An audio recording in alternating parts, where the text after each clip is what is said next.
Tech ലോകത്ത് നിന്നുള്ള വാർത്തകൾ.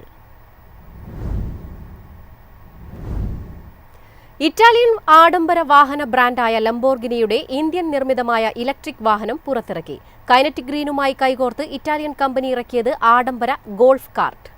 ഇന്ത്യയിലെ ജനപ്രിയ EV കമ്പനിയായ കൈനറ്റിക് ഗ്രീനുമായി സഹകരിച്ച ഇലക്ട്രിക് ഗോൾഫും ലൈഫ് സ്റ്റൈൽ കാർട്ടുകളുമാണ് കഴിഞ്ഞ ദിവസം പുറത്തിറക്കിയത്. ഈ വാഹനങ്ങൾക്ക് ലൈഫ് സ്റ്റൈൽ ഇൻ മോഷൻ എന്നാണ് പേരിട്ടിരിക്കുന്നത്. ഇറ്റാലിയൻ ഡിസൈനിന്റെയും ഇന്ത്യൻ നവീകരണത്തിന്റെയും മികച്ച സംയോജനമാണിത്. ഇറ്റലിയിൽ ആധുനിക ഇലക്ട്രിക് വാഹനങ്ങൾ രൂപകൽപ്പന ചെയ്ത് ഇന്ത്യയിൽ നിർമ്മിക്കുന്നത് ഇതാദ്യമായാണ്. ടോണിനോ ലംബോർഗിനി എന്ന ബ്രാൻഡ് നാമത്തിൽ ഈ വാഹനങ്ങൾ ലോകമെമ്പാടും വിൽക്കും. ഗോൾഫ് കോഴ്സുകൾ, ആഡംബര റിസോർട്ടുകൾ, ഗേറ്റഡ് കമ്മ്യൂണിറ്റികൾ, വിമാനത്താവള ഗതാഗതം, കോർപ്പറേറ്റ് ക്യാമ്പസുകൾ, സ്വകാര്യ എസ്റ്റേറ്റുകൾ തുടങ്ങിയവരെ ലക്ഷ്യമിട്ടാണ് 2 സീറ്റർ, 4 സീറ്റർ, 6 സീറ്റർ, 8 സീറ്റർ എന്നിങ്ങനെ വ്യത്യസ്ത ഓപ്ഷനുകളിൽ കാർട്ടുകൾ വരുന്നത്. ടോണിനോ ലംബോർഗിനിയുടെ പ്രീമിയം ലൈഫ് സ്റ്റൈൽ ഉൽപ്പന്നങ്ങളുടെ രീതിയിൽ നിന്നാണ് ഡിസൈൻ സ്വീകരിച്ചിരിക്കുന്നത്.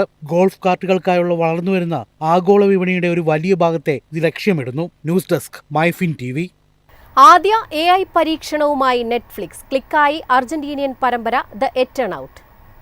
നെറ്റ്ഫ്ലിക്സിൽ പുതിയ ആർട്ടിഫിഷ്യൽ ഇന്റലിജൻസ് ഫീച്ചറുകൾ പരീക്ഷിക്കുന്നതായി റിപ്പോർട്ടുകൾ. നെറ്റ്ഫ്ലിക്സിന്റെ പുതിയ TV ഷോയിലാണ് AI സംവിധാനം ഉപയോഗിച്ചിരിക്കുന്നത്. ജനറേറ്റീവ് AI ഫുട്ടേജ് ഉപയോഗിച്ച് നിർമ്മിച്ച ആദ്യ അർജന്റീനിയൻ സയൻസ് ഫിക്ഷൻ പരമ്പരയാണ് ദി എറ്റർനൌട്ട് എന്ന് നെറ്റ്ഫ്ലിക്സിന്റെ സഹ ചീഫ് എക്സിക്യൂട്ടീവായ ടെഡ് സരൻഡോസ് പറഞ്ഞു. ചിത്രങ്ങളുടെയും പരമ്പരകളുടെയും നിർമ്മാണ ചെലവ് കുറയ്ക്കാൻ മാത്രമല്ല, അവിശ്വസനീയമായ വിധത്തിലുള്ള ഫീച്ചറുകൾ കൂടിയാണ് AI നൽകുന്നതെന്ന് ടെഡ് സരൻഡോസ് പറഞ്ഞു. വിനാശകരമായ മഞ്ഞുവീഴ്ചയെ അതിജീവിച്ചവരെ കുറിച്ചാണ് പരമ്പര. ഇതിൽ ബ്യൂണസ് അയേഴ്സിൽ ഒരു കെട്ടിടം തകർന്നു വീഴുന്നത് കാണിക്കാനായി AI സംവിധാനം ഉപയോഗിച്ചിട്ടുണ്ട്. പരമ്പരാഗത VFX ഉപകരണങ്ങളും വർക്ക് ഫ്ലോകളും ഉപയോഗിച്ച് പൂർത്തിയാക്കാൻ കഴിയുന്നതിനേക്കാൾ 10 മടങ്ങ് വേഗത്തിലാണ് ഇത് പൂർത്തിയാക്കിയത്. News desk, MyFin TV. ഇന്ത്യയിൽ നിന്നുള്ള ഐഫോൺ കയറ്റുമതിയിൽ റെക്കോർഡ്. നടപ്പ് സാമ്പത്തിക വർഷത്തിന്റെ ആദ്യ 6 മാസം പിന്നിടുമ്പോൾ രാജ്യത്ത് നിന്ന് 2 കോടിയിലധികം ഐഫോണുകളാണ് കയറ്റുമതി ചെയ്തിരിക്കുന്നത്. ട്രംപിന്റെ താരിഫ് യുദ്ധത്തിന് ശേഷമാണ് ആപ്പിൾ ഇന്ത്യയിൽ കൂടുതൽ ഐഫോൺ നിർമ്മിക്കാൻ ആരംഭിച്ചത്. ജനുവരി-ജൂൺ കാലഘട്ടത്തിൽ ഏകദേശം 23.9 ദശലക്ഷം ഐഫോണുകളാണ് ഇന്ത്യയിൽ നിന്ന് കയറ്റുമതി ചെയ്തിരിക്കുന്നത്. ഇതിന്റെ മൂല്യം $22.56 ബില്യൺ. ട്രംപ് ചുമത്തിയ 10% അധിക ചുങ്കം നിലവിൽ വരുന്നതിനു മുമ്പ് ആപ്പിൾ 2025 മാർച്ച് അവസാന വാരം 3 ദിവസത്തിനുള്ളിൽ അമേരിക്കയിലേക്ക് കടത്തിയത് 5 ഫ്ലൈറ്റ് ഐഫോണുകളാണ്. ഫോക്സ്കോൺ, ടാറ്റ ഇലക്ട്രോണിക്സ് എന്നീ കരാർ കമ്പനികളാണ് ആപ്പിളിന് വേണ്ടി ഇന്ത്യയിൽ ഐഫോൺ നിർമ്മിക്കുന്നത്. ഈ വർഷം സെപ്റ്റംബറിൽ പുറത്തിറങ്ങുമെന്ന് കരുതുന്ന ഐഫോൺ 17 സീരീസിന്റെ നിർമ്മാണ പ്രവർത്തനങ്ങൾ ആപ്പിൾ ഉടൻ ആരംഭിക്കും. അമേരിക്കയിലേക്ക് വേണ്ട ഐഫോണുകളിൽ പരമാവധി ഇന്ത്യയിൽ നിന്ന് നിർമ്മിച്ചെടുക്കാനാണ് കമ്പനി പദ്ധതിയിടുന്നത്. ഏകദേശം 72 ദശലക്ഷം ഐഫോണുകളാണ് അമേരിക്കയിൽ ഒരു വർഷം വിൽപ്പനയ്ക്ക് എത്തിക്കേണ്ടത്. News desk, MyFin TV. Google pixel 10 series വരുന്നു. ഓഗസ്റ്റ് 20-ന് പുറത്തിറങ്ങുമെന്ന് പ്രഖ്യാപിച്ച് കമ്പനി.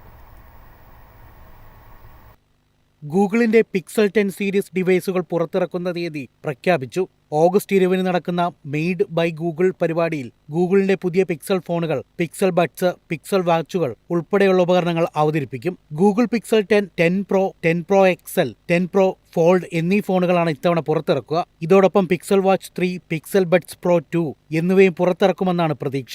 ഇതോടൊപ്പം പുതിയ മറ്റുപകരണങ്ങളും ഗൂഗിൾ അവതരിപ്പിച്ചേക്കും. ഇത്തവണ പുറത്തിറങ്ങുന്ന ബേസ് മോഡലിലും ട്രിപ്പിൾ റിയർ ക്യാമറയുണ്ടാകുമെന്നാണ് റിപ്പോർട്ടുകൾ. ടെലിഫോട്ടോ ക്യാമറയാണ് പുതിയതായി ഉൾപ്പെടുക. പ്രൊസസർ ചിപ്സെറ്റ് ടെസ്നർ G5ലേക്ക് അപ്ഗ്രേഡ് ചെയ്യും. മെച്ചപ്പെട്ട AI ഫീച്ചറുകളും ഫോണുകളിലെത്തും. News desk, MyFin TV. Online വാതുവെപ്പാപ്പുമായി ബന്ധപ്പെട്ട കേസുകളിൽ ടെക് ഭീമന്മാരായ ഗൂഗിളിനും മെറ്റയ്ക്കും നോട്ടീസ് അയച്ച് ED. ജൂലൈ 21-ന് ചോദ്യം ചെയ്യലിന് ഹാജരാകണമെന്നാണ് നോട്ടീസ്. കള്ളപ്പണം വെളുപ്പിക്കൽ, ഹവാല ഇടപാടുകൾ എന്നിവയുൾപ്പെടെ ഗുരുതരമായ സാമ്പത്തിക കുറ്റകൃത്യങ്ങളുടെ പേരിൽ അന്വേഷണം നേരിടുന്ന വാതുവെപ്പ് ആപ്ലിക്കേഷനുകളുടെ പ്രചാരണത്തിന് ഗൂഗിളും മെറ്റയും സൗകര്യം ഒരുക്കി നൽകിയെന്നാണ് EDയുടെ ആരോപണം. പ്രാധാന്യമുള്ള പരസ്യ സ്ലോട്ടുകൾ മെറ്റയും ഗൂഗിളും ഓൺലൈൻ വാതുവെപ്പ് പ്ലാറ്റ്ഫോമുകൾക്ക് നൽകിയെന്നും ED ചൂണ്ടിക്കാണിക്കുന്നു. ഇത് നിയമവിരുദ്ധ പ്രവർത്തനങ്ങളുടെ വ്യാപനത്തിന് കാരണമായതായും ED ആരോപിക്കുന്നു. കഴിഞ്ഞ ആഴ്ചകളിൽ ED സ്വീകരിച്ച നിരവധി നടപടികളുടെ തുടർച്ചയായാണ് പുതിയ സംഭവ വികാസം. നിയമവിരുദ്ധ വാതുവെപ്പ് നടത്തുന്ന ഓൺലൈൻ ആപ്പുകളുടെ ഒരു വലിയ ശൃംഖലയെക്കുറിച്ച് ED അന്വേഷണം തുടരുകയാണ്. ഈ പ്ലാറ്റ്ഫോമുകൾ കോടിക്കണക്കിന് രൂപ നിയമവിരുദ്ധമായി സമ്പാദിച്ചിട്ടുണ്ടെന്നാണ് അന്വേഷണ ഏജൻസിയുടെ വിലയിരുത്തൽ. ഈ പണം ഹവാല ചാനലുകളിലൂടെ വഴിതിരിച്ചുവിടുന്നുവെന്നും അന്വേഷണ ഏജൻസിയുടെ കണ്ടെത്തലുണ്ട്. നിയമവിരുദ്ധമായ വാതുവെപ്പാപ്പുകളെ പ്രോത്സാഹിപ്പിച്ചതിന് പ്രമുഖ നടന്മാർ, ടെലിവിഷൻ അവതാരകർ, സോഷ്യൽ മീഡിയ സ്വാധീനം ചെലുത്തുന്നവർ എന്നിവരുൾപ്പെടെ 29 വ്യക്തികൾക്കെതിരെ ED കേസ് രജിസ്റ്റർ ചെയ്തിട്ടുണ്ട്. News desk, MyFin TV.